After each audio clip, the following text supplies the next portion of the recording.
Start చేశానో లేదో అప్పుడే మీషో నుంచి రిటర్న్ అయితే వచ్చేసింది. ఇది ఏంటి అంటే ఆర్టీఓ రిటర్న్ అండి. ఇది కస్టమర్ అవైలబుల్లో లేకపోయినా, లేదు అంటే యాక్సెప్ట్ చేయలేకపోయినా ఈ ఆర్డర్స్ అనేది రిటర్న్ వస్తూ ఉంటాయి. ఇటువంటి ఆర్డర్స్కి మీషోలో ఎలాంటి పెనాల్టీ అనేది ఉండదు.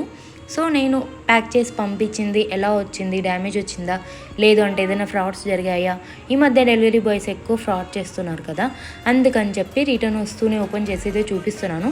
నేను ఎలా అయితే ప్యాక్ చేసి పంపించానో అలాగే వచ్చాయి. ఇది పక్కన పెట్టేస్తే ఇంకొక ఆర్డర్ కూడా రిటర్న్ వచ్చింది.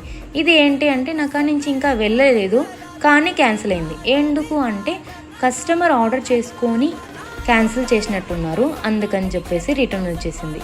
సో నాకు ఈ 2 ఆర్డర్స్కి 40 రూపీస్ లాస్ అండి. ఎందుకు అంటే ఒక్కొక్క జిరాక్స్ లేబుల్ డౌన్లోడ్కి 10 రూపీస్ ఛార్జ్ చేస్తున్నారు. అంతే వీడియో. బాయ్.